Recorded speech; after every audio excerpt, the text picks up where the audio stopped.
अलक निरंजन। नमस्कार मित्रों, मैं अवोनजी देवता, योगा टीचर। आज आपको कुछ बातें बताने जा रहा हूँ। आज का मेरा विषय है कि अवोन योगा के द्वारा आप हस्तरेखा देखना कैसे सीखें और अपना और दूसरों का कैसे भविष्य जानें। तो मित्रों, हस्त विद्या एक विज्ञान है। हर प्राणी, हर व्यक्ति अपने जन्म से ही अपने हस्त रेखाएं अलग अलग लेके पैदा होता है। तो मित्रों, आप हस्तरेखा अपने आप जान सकते हैं, अपना हस्तरेखा देखना जान सकते हैं आप। लेकिन उसके लिए आपको कुछ पॉइंट्स जानने पड़ेंगे, कुछ सीखना पड़ेगा उसके लिए। तो मैं आज बताता हूँ कि हस्तरेखा कैसे देखी जाती है। तो पहले आपको हाथ का साइज देखना पड़ेगा और हाथ का साइज किस प्रकार है वो देखना पड़ेगा आपको। अगर हाथ हथेली बड़ी है और उंगलियां छोटी हैं तो इसका मतलब वो व्यक्ति जो है ज़्यादा दयालु नहीं होगा, क्रूर होगा। और उंगलियां लंबी है, हथेलियां बीच की है, तो वो व्यक्ति जो है इंटेलिजेंट मिलेगा आपको। हस्तरेखा में जो है ये अंगूठा होता है, देख रहे हैं आप, ये तर्जनी उंगली होती है, ये मध्यमा होती है, ये अनामिका होती है, ये तर्जनी होती है। ठीक, तो पांचों उंगलियों के अलग अलग नाम हैं। और इसमें आपका जो हाथ का जो साइज है वो डिपेंड करता है।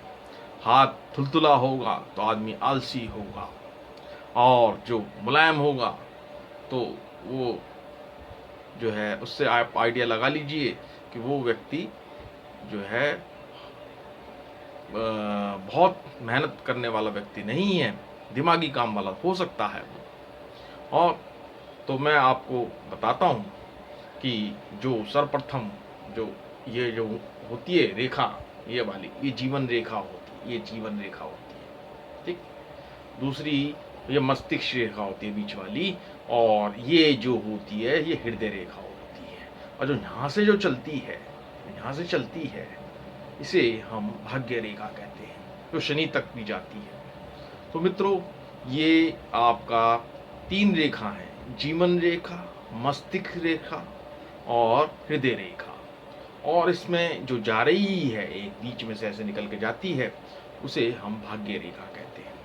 अब हम जानते हैं कि इनके पर्वत कैसे होते हैं। ये जो पर्वत है ये बृहस्पति का पर्वत है, ये शनि का पर्वत है, ठीक है। और ये सूर्य का पर्वत है, ये बुध का पर्वत है, ये मंगल का पर्वत है, ये शुक्र का पर्वत है, देख रहे हैं आप, ये शुक्र का पर्वत है। और जो है ये आपका ये चंद्र का पर्वत है, ये फिर मंगल का पर्वत है। तो ऐसे ये पर्वत होते हैं, इन पे जो भी रेखा जाती है वो उसी को इंडिकेट करती है। मान लो किसी की रेखा, जीवन रेखा छोटी है या कटी पटी है, कट रही है, जो इधर से मंगल से जो तिरछी रेखा आ रही है उसे काट रही है, उसका मतलब ये है कि उसकी जीवन में जो है काफ़ी दुख रहेगा। और कोई भी जो रेखा है जो दूसरी रेखा को काटती है तो उसमें संघर्ष आता है। और दूसरे हाथ में भी रेखा कटी हुई है, इसमें इधर भी कटी है, तो परिणाम बहुत ही वो है, परिणाम खतरनाक है अगर दोनों जगह कटी हुई है। अगर एक ही हाथ में कटी हुई है तो इसका मतलब ये है कि वो आप बच सकते हैं, आप उपाय वगैरह करके बच सकते हैं। तो मित्रों, मैं आपको बताता हूँ कि यदि हमारा बुध ग्रह अगर दबा हुआ है तो पढ़ाई लिखाई में वो व्यक्ति कमजोर रहेगा। और नीचे जो है रेखा एक विवाह की होती है, वो कटी पटी है, तो इसका मतलब विवाह में भी काफ़ी दिक्कतें आने वाली हैं, दिक्कत आ सकती हैं या आ चुकी हैं। कटी पटी रेखा ठीक नहीं है। ये रेखा सूर्य रेखा, सूर्य पर्वत दबा हुआ है तो माता पिता का प्यार नहीं मिलेगा। शनि का दबा हुआ है तो व्यापार नहीं चलेगा। दूसरा, आपका बृहस्पति दबा हुआ है तो सामने वाले को आप जो है प्रभावित नहीं कर सकते और आप राजनीति में नहीं जा सकते। शुक्र जो ये बृहस्पति है ये मजबूत होना चाहिए हमारा। और इसके बाद जो आता है वो शुक्र ग्रह, ये संतानोत्पत्ति के लिए होता है ये। और चंद्र ग्रह ये मन को रिप्रेजेंट करता है।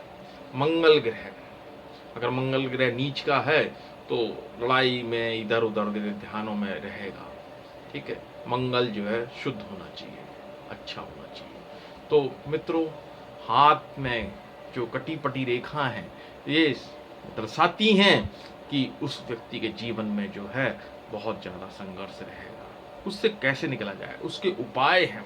क्योंकि जो हमारे अंदर चक्र हैं, 7 चक्र हैं, मूलाधार, स्वादिष्ठान, मणिपुर, अनाहत, विशुद्धि, आज्ञा, सहस्त्रधारा, इन्हीं को 9 ग्रह रिप्रेजेंट करते हैं। तो मित्रों, हाथ में ये तो जानना बहुत आसान है कि आपका भाग्य कैसा होगा, लेकिन भाग्य को संवारना, उसको बनाना, उसके लिए क्या किया जाए। तो उसके लिए कुछ उसके उपाय हैं जिसे वो आपको सीखने हैं और मैं आपको सिखाऊंगा। आप मेरे से कांटेक्ट करिए। अगर आप इच्छुक हैं हस्तरेखा से भविष्य जानने के बाद कि उपाय क्या होने चाहिए, या आप अपनी हस्तरेखाएं भी दिखाना चाहते हैं, मैं आपके हस्तरेखा देखूंगा, साथ में उपाय भी बताऊंगा। मेरे जो आपका YouTube पे जो नीचे है उसमें मेरा फ़ोन नंबर्स हैं, ईमेल आईडी है और वेबसाइट भी है। तो आप कभी भी मेरे से उस मामले में कांटेक्ट कर सकते हैं। तो ये बातें ऐसी हैं कि आप जो है अपने दिनचर्या को सुधार सकते हैं। तो नमस्कार मित्रों, फिर मिलेंगे। आपका जय हिंद।